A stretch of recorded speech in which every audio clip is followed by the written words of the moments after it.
नमस्कार, मी शिवांगी शर्मा आणि आपण पाहत आहात तळोदा वृत्तांकन न्यूज।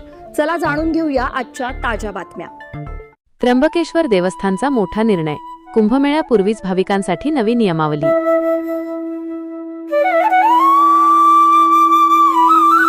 एका तिकिटाची किंमत 2500 रुपये, पण ऑनलाईन मिळणार नाही। त्र्यंबकेश्वर मंदिरातील या नव्या योजनेची देशभरात चर्चा काय आहे? कारण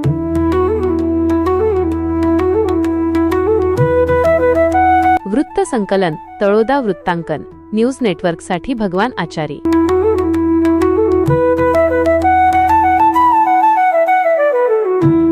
नमस्कार प्रेक्षक हो, नाशिकच्या आगामी सिंहस्थ कुंभमेळाव्याच्या पार्श्वभूमीवर 12 ज्योतिर्लिंगांपैकी एक असलेल्या श्री त्र्यंबकेश्वर देवस्थान ट्रस्टने भाविकांसाठी एक अत्यंत महत्त्वपूर्ण आणि तितकाच धक्कादायक निर्णय घेतला आहे।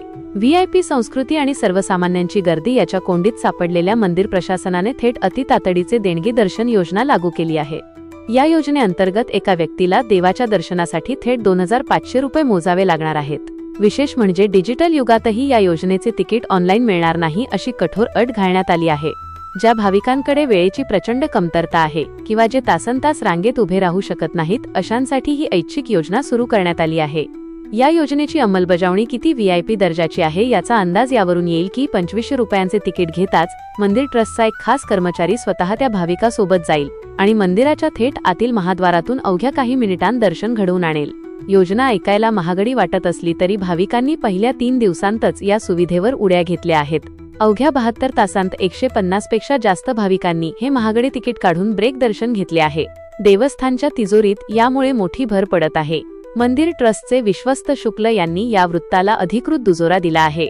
अचानक एवढी महागडी दर्शन व्यवस्था सुरू करण्यामागचे गूढ काय? तर याचे कारण मंदिरात चालणारा काळा बाजार असल्याचे समोर आले आहे। गेल्या काही दिवसांत काही दलाल आणि मध्यस्थानी भाविकांकडून बेकायदेशीरपणे पैसे उकळून त्यांना चोरट्या मार्गाने दर्शन घडवल्याचे प्रकार उघडकीस आले होते। देवस्थानची नाहक बदनामी होत असल्यामुळे हा चुकीचा संदेश थांबवण्यासाठी आणि दलालांची दुकानदारी बंद करण्यासाठीच आम्ही स्वतः अधिकृतपणे ही योजना आणली, असा दावा मंदिर प्रशासनाने केला आहे।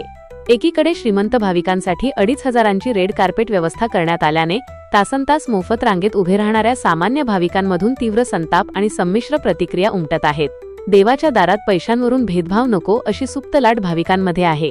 प्रशासनाने स्पष्ट केले आहे की सर्वसामान्यांसाठी असणारे मोफत धर्मदर्शन आणि मध्यम स्वरूपाचे 200 रुपये देणगी दर्शन हे पर्याय पूर्वीप्रमाणेच सुरू राहतील। आजसाठी इतकेच। अशाच ताज्या आणि महत्त्वाच्या बातम्या पाहण्यासाठी आमच्या चॅनलला सबस्क्राइब करा। धन्यवाद।